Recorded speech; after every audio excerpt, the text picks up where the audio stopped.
Hey everyone, Spell Holly here with DDI Gaming, also joined with Black Biscuit 456 from DDI Gaming.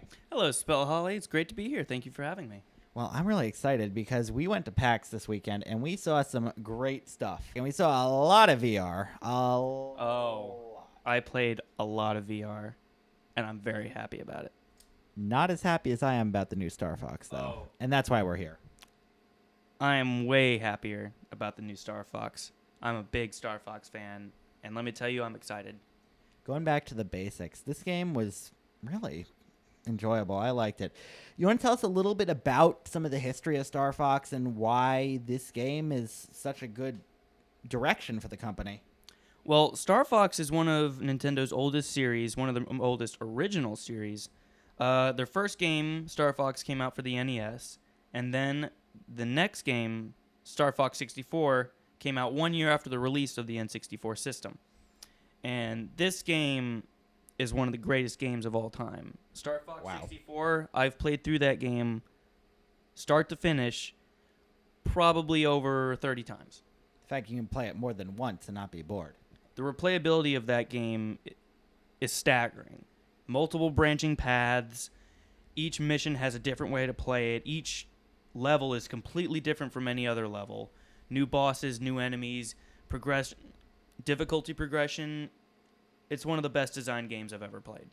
Well, that's exciting. And from the 15-minute demo we got at PAX, the new Star Fox Zero, I thought, was really well done. There was a lot of stuff. You started flying through the sky, and you have the enemies, and you're shooting at them. Then you get to the ground base, and you're taking care of the base with these spider things, and then you go up, and there's the whole boss thing, and the biped roll. Oh, my God, so many things. The new one, what stood out to you? I think Nintendo realized what worked in the old Star Fox games that made those games great. And they brought a lot of those things back that I saw in the demo. And one thing that they do great with Star Fox is clear objectives. You know exactly what you need to do. You know exactly how to do it. And you don't get stuck. You're never really confused in the Star Fox game. It's not like 5 minutes of tutorials. A lot of these online games, a lot of computer stuff nowadays, you're going through this whole tutorial mode and you're not getting right into the gameplay versus a game like Star Fox. You just jump in, pick up, and a little thing will pop up at the bottom that says, do a barrel roll, and then you're doing a barrel roll and you're dodging bullets. What Star Fox did great was that there was no tutorial level. Level 1, you get whatever basic information you need, and then you're good to go. Yeah. And that information really isn't that much, just a couple things that you might not be able to figure out just from pressing some buttons. But other than that, it's very simple, yet very complex. Yeah.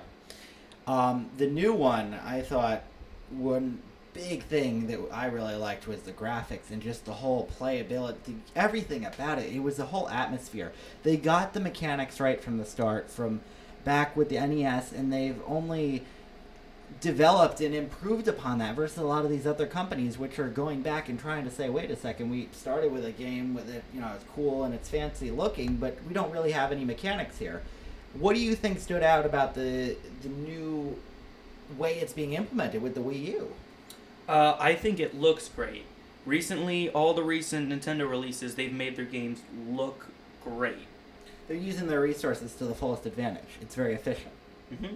They're using the Wii U to as much as it can handle, and I really respect that. Yeah, you're paying for a system, and they're using every ounce of it. You're not overpaying for something and getting less than what it can handle, which I really like. And I like the integration of the Wii U gamepad in the new Star Fox. You get pilot view from the screen on the Wii U gamepad, and then you get the classic over-the-shoulder third-person view of the ship on the screen. It was really nice because you can look up and you can, if you're looking at the pilot pad and you're like, wait, where am I? You look up at the screen and you're right there, and then you want to get a little more aim, you look right down at the gamepad again. Mm-hmm. There might be something you're missing on the top screen, so you might need to quickly check it out and take a quick look around with the gamepad. It's got a lot of uses to it, and I like that they're exploring those uses. And I think that they found something that works with the new Star Fox. Yeah. I enjoyed that. I also enjoyed that they had a little throwback thrown in there with the demo we played. That level, as soon as I played it, it was almost exactly like the first level of Star Fox 64. Even the final line that the boss gives at the end of the Devo when you defeat him, same exact line that the first boss of Star Fox 64 gives you. Wow. Well, I'd definitely suggest checking it out. That's what we have today, folks. Thank you for joining us today, Black Biscuit. It was so exciting to talk about this wonderful game. Thank you for having me, Spell Holly. Thank you so much. Stay tuned on DDI Gaming for everything new gaming, gaming development, gaming news, anything. Keep it tuned. See ya.